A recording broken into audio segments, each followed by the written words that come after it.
Hello friends, welcome to ருசியான recipe. இன்றைக்கி நாம் ப்ரெஷர் குக்கரில் எப்படி உதிரியாக குலையாமல் அடி பிடிக்காமல் மட்டன் பிரியாணி செய்கிறதுன்னு தான் பார்க்க போகிறோம்.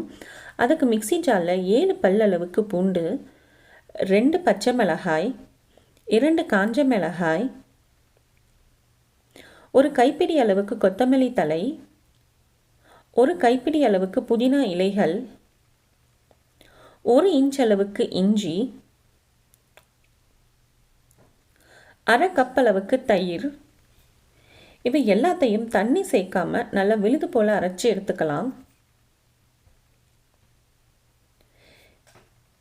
450 கிராம் மட்டன் எடுத்து அதை 2 வாட்டி நல்லா சுத்தம் பண்ணி அதோட அரைச்சி வச்சிருக்கிற விழுதை நல்லா கலந்து விட்டு 20 நிமிஷம் போல் ஊற விட்டு எடுத்துக்கலாம். பாஸ்மதி ரைஸ் 400 கிராம், அதாவது 2 கப் அளவுக்கு எடுத்திருக்கேன். அதையும் 2 வாட்டி அலசிட்டு 30 நிமிஷம் போல் ஊற வச்சுக்கலாம். இப்போ ஒரு ப்ரெஷர் குக்கரில் மிதமான தீயிலேயே 2 டேபிள் ஸ்பூன் அளவுக்கு எண்ணெய், 2 டேபிள் ஸ்பூன் அளவுக்கு நெய், ஒரு நட்சத்திர சோம்பு, ஒரு பட்டை, கிராம்பு 5, ஏலக்காய் 3, சோம்பு 1 டீஸ்பூன், கல்பாசி 1 டீஸ்பூன், பிரியாணி இலை 1. இதோட நாம் பெரிய சைஸ் வெங்காயம் நல்லா நீல வாட்டில் வெட்டினதை சேர்த்துக்கலாம்.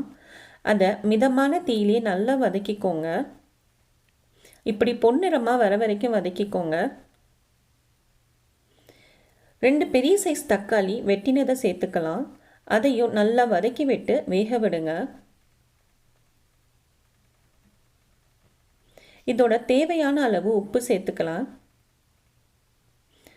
அதையும் நல்லா கலந்து விட்டுருங்க. இப்போ ஊற வச்சிருக்கிற மட்டனோட கலவையை சேர்த்துக்கலாம். இப்போ இதை நாம் நல்லா கலந்து விட்டு வேக விடலாம். இப்போ பாருங்கள், அதோட நிறம் மாறி மசாலா நல்லா பச்சை வாசனை போய் எண்ணெய் தனியாக மேலே வர அளவுக்கு நல்லா வதக்கி விட்டாச்சு. இதோட நாம் இப்போது 1 கப் அளவுக்கு திக்கான தேங்காய் பால் சேர்த்து நல்லா கலந்து விட்டுருங்க. இதோட 1 டீஸ்பூன் மஞ்சத்தூள், 1 டீஸ்பூன் மிளகாய்த்தூள் சேர்த்துக்கலாம். இதையும் நல்லா கலந்து விட்டுருங்க. குக்கரை மூடி போட்டு வெயிட் போட்டு 20 நிமிஷம் போல் மிதமான தீயிலேயே மட்டனை வேக விடுங்க. முழுசாக ப்ரெஷர் அடங்கினதுக்கு பிறகு பாருங்கள், நல்லா மட்டன் வெந்து வந்துடுச்சு. இதோட நாம் 3 கப் அளவுக்கு தண்ணி விட்டு கலந்து விட்டு கொதிக்க விடுங்க. இதோட நாம் ஊற வச்சிருக்கிற பாஸ்மதி ரைஸை தண்ணியை நல்லா வடிச்சிட்டு இதில் சேர்த்துக்கலாம். அரிசி உடஞ்சிடாமல் பார்த்து கிளறி விடுங்க. இப்போ இதையும் மூடி போட்டு 2 விசில் அளவுக்கு மிதமான தீயிலே வேக விட்டுடலாம். ப்ரெஷர் முழுசு அடங்கினதுக்கு பிறகு பாருங்கள், நல்லா பிரியாணி வெந்து வந்திருக்கு. இதை கரண்டியால் ஓரமாக இருந்து மெல்லமாக கலந்து விடுங்க. அரிசி உடஞ்சிடாமல் பார்த்து பக்குவமாக கிளறி விடுங்க.